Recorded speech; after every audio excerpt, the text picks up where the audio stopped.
doing these conferences for more than 10 years, and I can honestly say that this is our best lineup ever. It's amazing what happens when you offer people free games and free food. So putting on this event is also a nice way to be lazy. Why hunt down all of the newsmakers as journalists one at a time when we can bring you here to us? All we have to do is sit back and listen to your stories. And I have my clicker somewhere.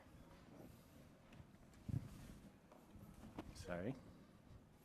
So we have 97 speakers over the next day and a half. It's the first time we're doing 2 concurrent stages. Our audience can swipe right or swipe left. If you can't tell which stage is more important, that's good. I will say there are more CEOs on the boss stage where we are now, and there are more consumer and community talks on the hero stage. So swipe right for the boss stage, swipe left for hero. If the 2 stages get a little too tight in the rooms, remember you can watch on the TVs outside the room and listen on the app. So about 37 speakers here are CEOs, presidents, and founders. 14 are women, 20 are from racially diverse groups, and despite a decade of events, 61 of the speakers have never spoken at a GamesBeat event before. For speakers who need inspiration, remember the words of Reggie, who retired from Nintendo last week. In his first E3 appearance, he said, "My name is Reggie, and I'm about kicking ass." And since so many of you are fresh faces, that means I get to recycle my jokes. So this routine is part of my attempt to show you that you're in a safe space. You have license to be brilliant, innovative, different, inspiring, amazing, and uplifting. I thought it was beautiful of Ubisoft to make Assassin's Creed Unity available for free in the wake of the Notre Dame fire, so people could once again see what the unburned cathedral looked like. And that's inspiring, and you can make us feel that way too. Just don't be goofy like me. I set the bar low so you can go high. In fact, this conference has leveled up so much that I'm removing myself from a lot of it. We've got some super professional co-MCs, Andrea Renee and Tommy Tallarico on the hero stage, and Elizabeth Howard and Ted Stallo on the boss stage. My job is to bring you here. As speakers, you're here to tell stories and to help us strengthen our GamesBeat community. Our theme is about building gaming communities, and I guess this community is for people who tolerate my jokes. Actually, there's a very high bar for speaking here. Some previous speakers asked me why I didn't ask them to speak again, and I said, what did you do different from a year ago, or from the last time you talked? And I was like, what have you done for us lately? That's what you have to do when you're curating and serving an audience. This is one message I hope does not get old. We have an enduring mission for GamesBeat Summit, the GamesBeat publication, and VentureBeat. We're curators. We serve our audience. We serve our readers. We present you with thought leadership. We are real journalists. We are not fake news. We are public servants. And we have brought you to a place where you can make the most of things, whether you're raising money, looking for innovative developers, trying to make an acquisition, or searching for inspiration. This is your opportunity, your possibility space, as Will Wright would say. You can even take over the unconference room out there in the back for your own purposes. This is a neutral zone of the industry. GamesBeat Summit is a place where we check our tribalism at the door. And you should give yourself permission to stay away from the office, catch up with old friends, or make new ones. Face-to-face work always pays off, and not all those who wander are lost. And this venue, 2-Bit Circus, is such a great place to wander. Brent Bushnell and Eric Gradman built it for community. So we build this as an exclusive conference, and there's a lot of people always trying to get in the door. But we never try to keep good people out. We lowered our ticket prices for the developers to the lowest we've ever had them. We've used some of our money from sponsors like Facebook and Aspire to bring interesting people here, like Lual Mayan, who went from being a refugee to a game developer.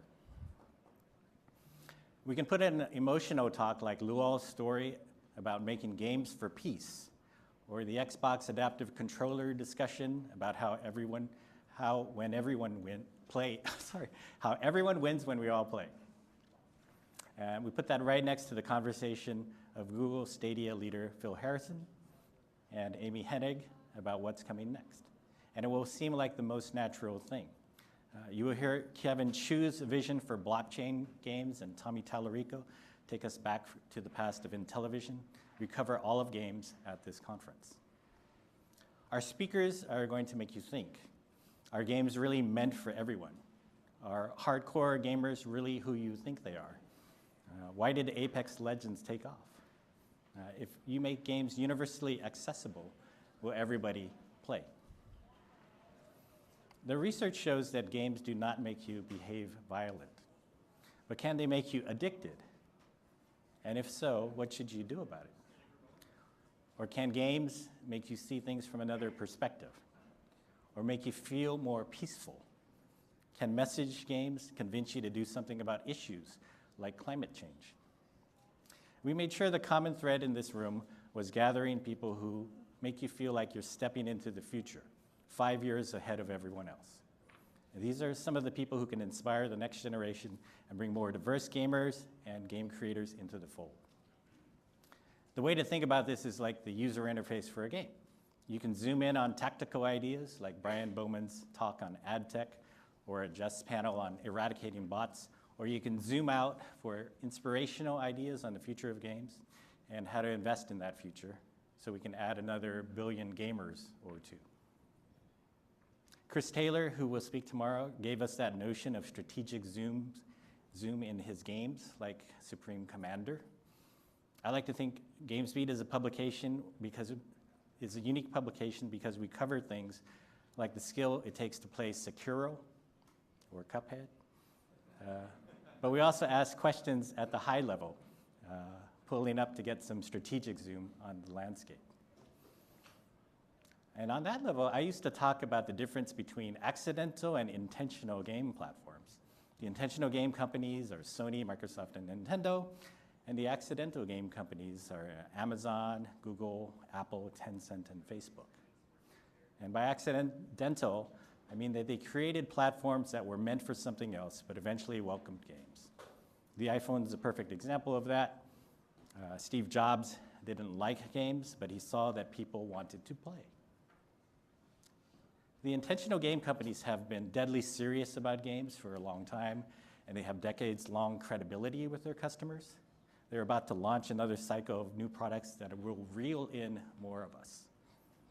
But now the accidental companies are all awake to the power of games. Google CEO Sundar Pichai took the stage at the Game Developers Conference to declare that games are for everyone and that he wants billions more people to become gamers. And that carried gravity. And Phil Harrison and Jade Raymond brought game business cred as they announced Google's cloud gaming platform Stadia. That's throwing down the gauntlet. Apple became the latest company, I guess, to pick that up and propose a subscription games service, Apple Arcade, launching this fall. It's the latest company to offer a Netflix of games.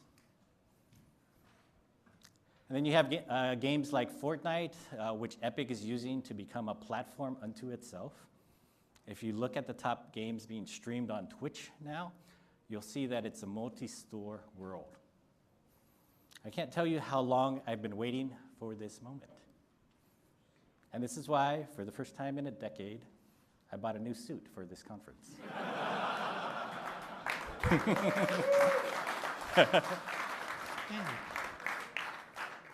It's like a battle royale among the platforms, spilling across borders and genres and business models. And what are they fighting over? You, the creators, the makers, the doers. It's like the War of the Seven Gaming Kingdoms. You know I was going to sneak Game of Thrones in there, right? It's a chess game where you win or you die, and it is very hard to understand because you don't really know who's a pawn and who's a queen, or who's a bastard and who's a king. Our speakers will help you sort that out. So this is the time you bring your A game. It's not a time for sitting on sidelines. You are in an era of accelerating and cascading revolutions. You don't want to be distracted by those who want to drag us back into the past when only certain people got to play. I'd like to thank the people who made this happen, starting with our GamesBeat crew, Jason Wilson, Mike Minotti, Jeff Grubb, and Giancarlo Valdez. A couple of them are hiding out over there. Thanks also to VentureBeat's team who worked so hard on this event, as well as our advisory board, Show Imaging, USC Games, 2-Bit Circus, Jason Robar, and my own daughter, Danielle Takahashi. She's taking pictures of me somewhere. Thanks so much to our sponsors and our partners. Your money and support pays not only for this great event in this place, it also enables us to deliver news to you 365 days a year. From our US president on down to the denizens of Gamergate, media critics say that we are the enemy. But we believe our purpose is to serve you, and we cannot do it without your help. So please join us in helping people see that the future is what matters, not keeping games shackled inside an old stereotype, trapped by borders that are imaginary. Thanks so much to our sponsors. I read that already. Let's go there. Okay. I think about the privilege I've had in going around the world to hear people talk about games. I try to understand why a local games industry blossomed in those places. Where in the world will the next game jobs be created? Where will your competitors come from? Where will the Notre Dame of gaming be created? It's hard to measure, but the spread of game development into places like Israel, Helsinki, Pakistan, Bogota, and even Siberia is inspiring. And let's hear it for LA, where I first started covering companies like Blizzard Entertainment, 25 years ago plus, as they were born. We're pleased to do this event for a second time in Los Angeles, where the game industry is coming on very strong. This particular event was first suggested by Peter Levin and the Bushnells, the first family of fun, and I am so glad we did it here. I don't want to put too much responsibility on you, but what you do matters, not just at the GamesBeat Summit, but in your careers in gaming, which is all about spreading fun and love, not hate and fear. So one day your kids will ask, what did you do in the Battle Royale wars, Daddy? Or how did you fight as a knight in the War of the Seven Gaming Kingdoms, Mommy? And I assure you that you will feel good when you say, I did something that mattered. So thank you so much for coming. And now go kick some ass, and remember Notre Dame.